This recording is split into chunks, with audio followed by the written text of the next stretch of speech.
Bunyan. The Paul Bunyan. He's down by the town square. What? He's as big as they say. A lumberjack as tall as a mountain, eating flapjacks off a giant frying pan. And of course, there's Babe, the biggest, bluest ox you've ever seen. No, I know who Paul Bunyan is, but I thought he was just a tall tale.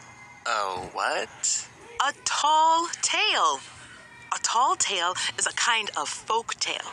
They're stories from the American frontier. That's where we are. Yeah, but they also have amazing, larger-than-life characters, and they're told using exaggerations. What? Exaggerations. It's when you overstate or stretch the truth. Like how I'm the biggest, baddest, cattle roping, lasso throwing, fire stoking cowgirl this side of the Rio Grande.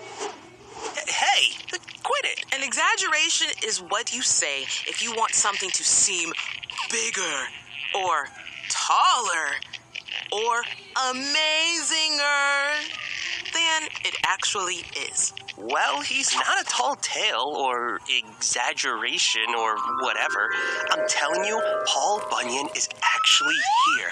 I've seen him with my own eyes. He's as tall as a mountain. I saw him and his big blue ox eating flapjacks as big as a field. Well, this I gotta see to believe. There! Didn't I tell you? Whoa! Amazing! Isn't he something? I can't wait to tell everybody.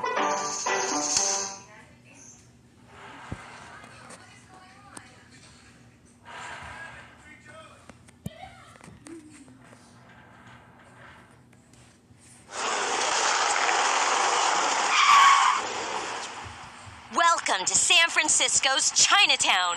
It's the oldest Chinese-American neighborhood in the United States. And much of the art, architecture, and culture of Chinatown comes from China, one of the world's oldest civilizations. Arising from the land near the Yangtze and Yellow Rivers, China's civilization has existed for over 3,000 years. And in that time, China has brought the world many fantastic achievements. These include paper, the cultivation of silk, and the teachings of Confucius, which include the golden rule: never do to others what you would not like them to do to you. Good to remember. And of course, the Great Wall of China. Millions of people spent more than 1,000 years building the Great Wall of China. The Great Wall remains a wonder of the world and an achievement surely impossible to surpass. Until today, when 10-year-old Kwai Tzu of San Francisco, California attempts the impossible!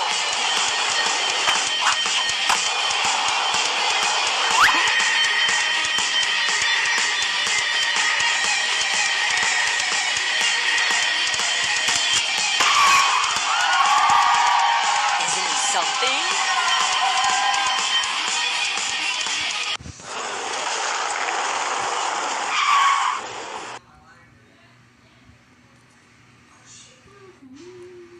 Hey, that's my olive flatbread.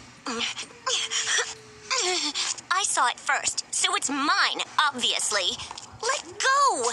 What are the two of you doing? We're deciding who gets this flatbread. Fighting all the time doesn't seem like a good way of deciding that. What do you know about deciding? You're just a little kid. I may be a kid like you, but I know something about democracy. What's democracy? Some kind of Olympic game? Democracy is the political system here in Athens. It's a way for us to make decisions. You see, a long, long time ago, there were no leaders at all. And when there are no leaders, there's no one to stop fights from breaking out. Yeah, that's what I'm saying. This was the question when our city of Athens was founded. We needed leaders, but who would they be? At first, we had kings in Athens, but nobody was very happy about that. That's because kings often don't let the people they rule have a voice in their society. They sound like my kind of people. But these days in Athens, we use democracy. We basically invented it. All right, I'll listen. How's democracy supposed to work again? By voting. Voting is how a democratic society makes decisions. Anytime Athens needs to choose a leader or write a law, each person votes for what they want to happen. And if the majority of people prefer one choice, then that's the winning choice. A democracy makes decisions according to what the most people prefer. Instead of a king telling us what to do, we vote to decide for ourselves. I don't know. What if I want to declare that all the olives in Athens belong to me forever, but no one else wants to vote for that?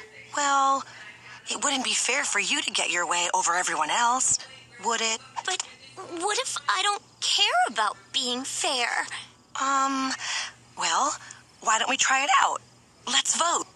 All those in favor of sharing the flatbread democratically between the three of us, raise your hands. Looks like it's just you. What? What are you doing? Don't raise your hand. No! Don't vote for democracy. Oh, rats. Too bad.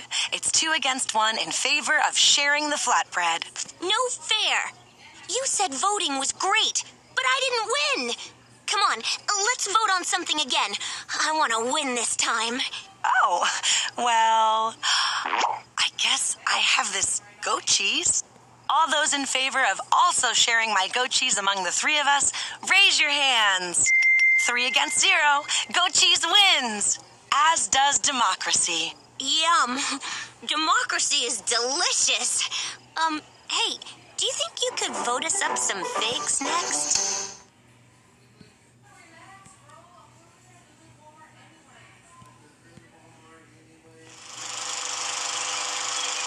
Keep going, and don't forget the edges. Hey, who's that? Your dad? Him? Oh, no, that's just Hercules. Wait, what? Hello, Hercules, son of Zeus, mightiest hero in the land, rescued Theseus from the underworld. Come on, everyone's heard of Hercules. Oh, of course I've heard of him, but what's he doing mowing your lawn? Oh, it's one of his famous labors for King Eurystheus, like slaying the Nemean lion, or getting the golden apples from Atlas. And one of his labors is mowing your lawn. That doesn't sound right. Okay, it's not one of his labors, but don't let him know. Hey, wait a minute. Isn't Hercules from like a Greek myth? All right, yes, but... Which means he's a character from a story people used to believe in. Myths are stories that people once used to explain the world. Like Atlas, whose story was how the Greeks explained why the sun and the moon don't fall from the sky. Shh, not so loud. But wait, if people don't believe in myths anymore, then there's no real reason to believe in Hercules. Great. Oops. Sorry. Say, you wouldn't want to help a mortal out, would ya?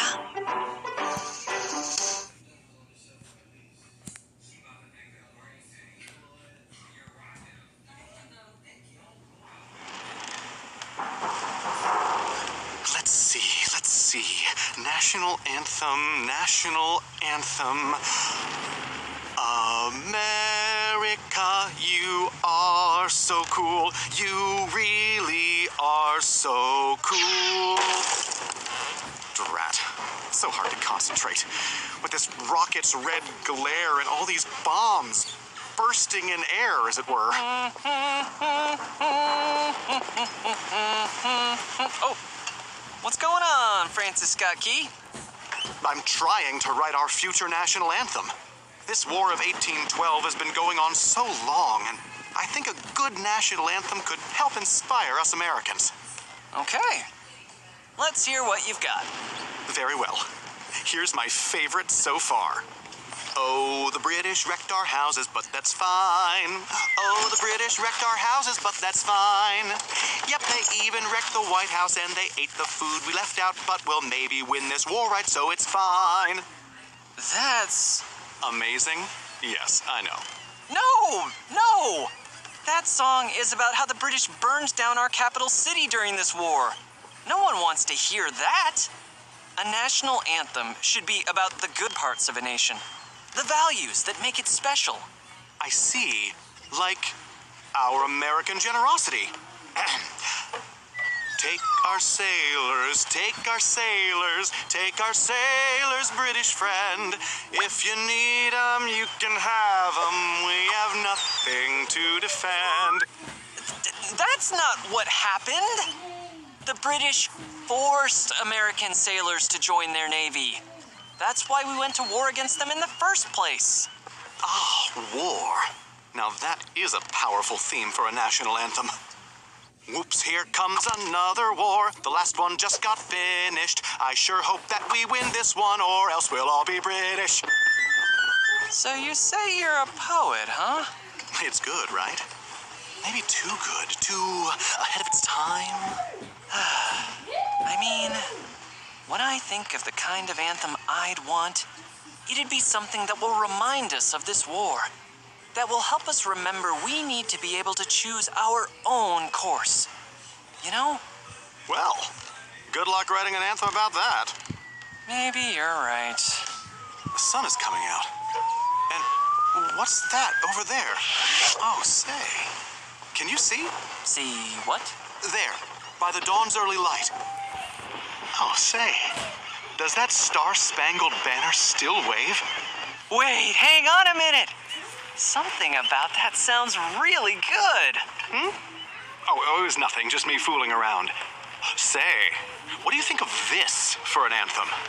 James Madison, James Madison, James Madison, James Madison, James Madison, James Madison, James Madison, James Madison, James Madison, James Madison, James Madison, run!